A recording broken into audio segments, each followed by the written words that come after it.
Hi, I'm Kamali, taking you through the stories people are talking about and sharing around the world on NewsFeed today. It's a baby, and by all accounts, both its and mother are doing fine. But social media has been quick to have its say. We'll take a look. Armenians use peaceful protests to force their prime minister to resign. We look at the rise and fall of Serge Sargsyan. An anti-Muslim tweet by an Indian politician causes outrage online. We have the latest from New Delhi.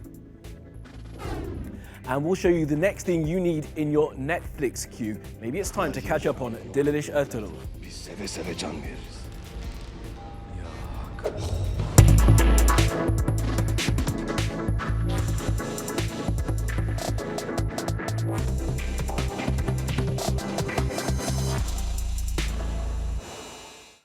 Right, at the top of the newsfeed, a baby born into wealth and privilege has arrived in Britain. He's the third child of two other people who were also born into wealth and privilege, and his arrival has either had you bewitched or bemused, perhaps even at the same time. And like it or not, lots of people are talking about it on social media. Here's Oscar. Pop open a bottle of bubbly because another #royal baby is born. The birth of the fifth in line to the British throne was officially announced in a very low-tech traditional way via a framed notice placed just outside Buckingham Palace. But the team at Wills and Kate's official residence were decidedly more tech-savvy, plastering social media with updates to their millions of followers worldwide. This, of course, is the third baby for the Duke and Duchess of Cambridge, so by now we all know the drill, with the world's media eagerly awaiting the big reveal. And sure enough, the proud parents didn't disappoint, emerging from the hospital doors with baby in tow soon after the announcement. Social media erupted with joy, no surprises there, including this tweet from Michelle Obama, who proposed a pyjama party with the newborn, a la Prince George circa 2016. But people were also amazed at Kate's appearance.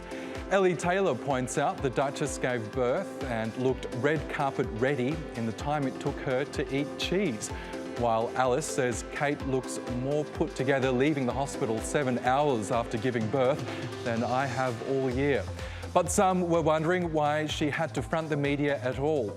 Louisa Omerlan says the appearance with royal baby is unnerving, sends an impossible message and standard to women around the world. The pressure to get up, put makeup and heels on, so out of date, totally removed from current culture. There were similar criticisms after the births of George and Charlotte, but at the end of the day, millions around the world consumed the images that some love to hate. All right, let's have a look at what else is trending on social media. Come on, get down! Come on, get down! Get down! Well, this was the moment a police officer in Toronto confronted the man who'd driven a van into people, killing at least 10. Now, you've read and seen lots of the coverage, but we wanted to show you this video to try and highlight the difference in policing styles evidence. Now, Toronto is only a few hundred kilometers from the United States, but the way the Canadian police dealt with this man could not be further away from the way American police deal with those suspected of a crime.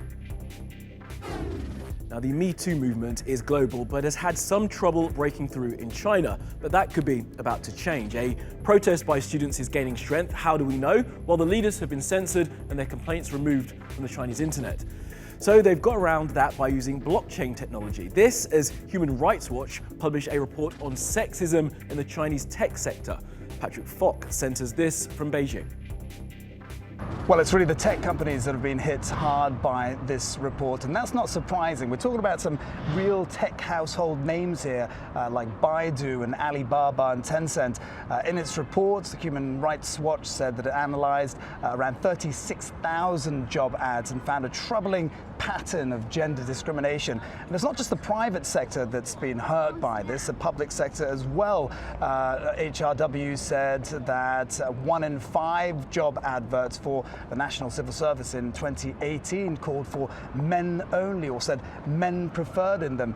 Alibaba says that this very much goes against its policy of equal opportunities regardless of gender, and that it will look into its job ads. But it's also happening at the same time time about a story that's really picking up momentum online about a university professor that's just been let go from one of Beijing's top universities for a case of rape dating back to the 1990s. Now, action has been taken against him, but a group of students are asking for details of the case to be revealed and has asked for the university to be open and transparent about them. And what's happened since then is that these students have reportedly been intimidated by university authorities, and some of the social media posts they've been posting online have been censored, and it all builds a picture of a troubling issue in China over gender discrimination.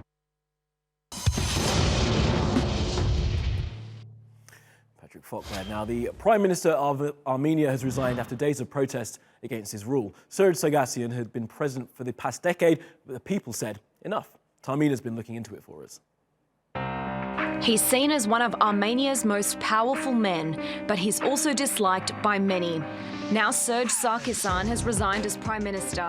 He was only elected last week.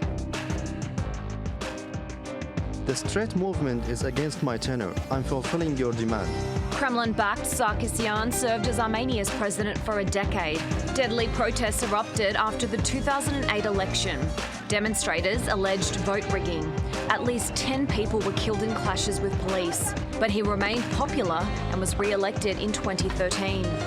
2 years later, the presidential government was changed to a parliamentary system, giving more power to the Prime Minister's office.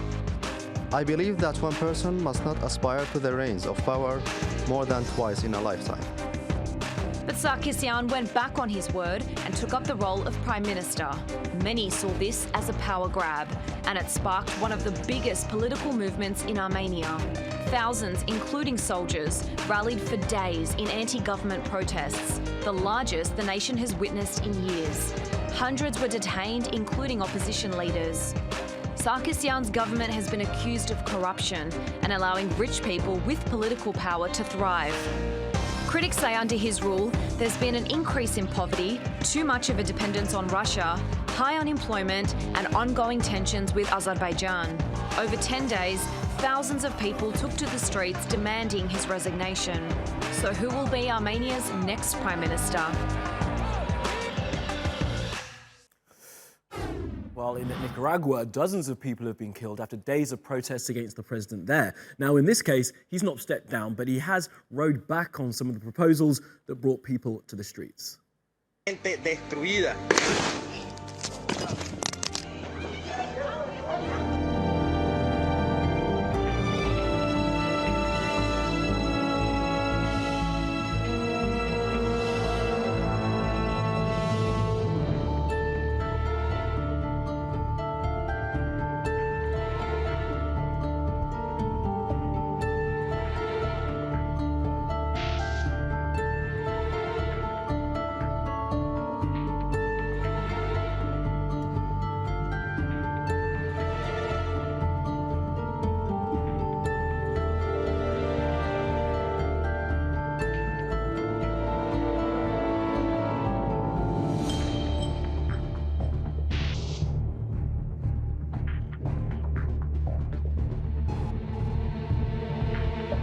Lo que está haciendo es revocando, o sea, cancelando, poniendo ya a un lado la resolución anterior del 16 de abril del año 2018, que fue la resolución que sirvió como detonante.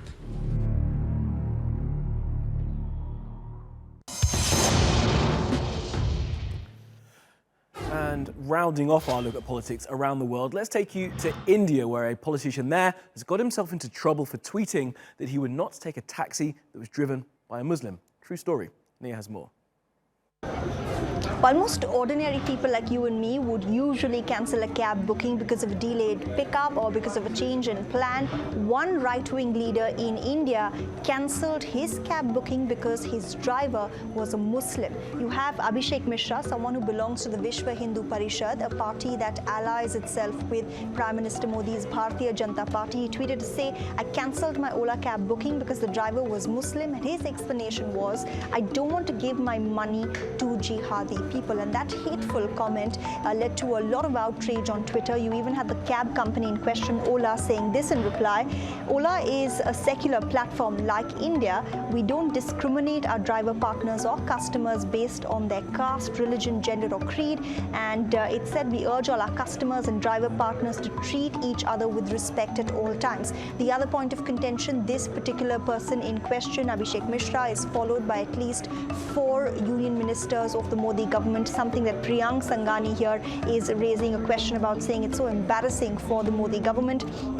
Nidhi Mahajan saying this is nothing but some casual Islamophobia for the day, and as is the norm with Twitter, many also using this particular incident to troll Abhishek Mishra. Farah Khan said, "I cancelled my Ola cab booking because the petrol came from a Muslim country. May have to walk now onwards." Mr. Abhishek Mishra calling him a bigot, using the fact that India gets most of its fuel from Arab nations to make fun of this particular man. Let's take you around the world for the other stories you need to know this Tuesday. No, Johnson, go ahead. Go ahead, Johnson. Go ahead, Johnson. Well, this video is being shared online of police removing a guy from a plane after he apparently groped a female passenger. They used a taser 10 times, as you can see, while trying to restrain him. He was charged with assault.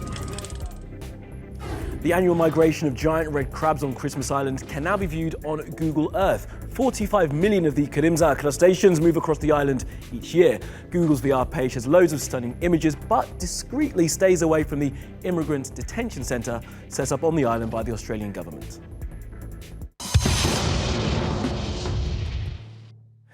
Now let me ask you, do you like historical dramas? And do you have Netflix? If you answered yes to both, we have a suggestion for your next binge-watching session.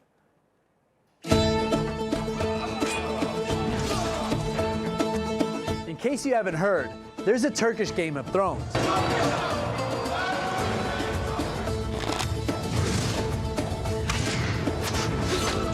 It's a Turkish series called Diriliş Ertuğrul, or Resurrection Ertuğrul. So far, there are more than 110 episodes that are over 2.5 hours long each, and fans around the world are going wild over it. I love Diriliş Ertuğrul. Diriliş Ertuğrul. Diriliş Ertuğrul. Diriliş Ertuğrul. Diriliş Ertuğrul is set in the 13th century, and its protagonist, Ertuğrul Bey, is the very man who laid the foundations of the Ottoman Empire. Ben Süleyman Şahoğlu Ertuğrul.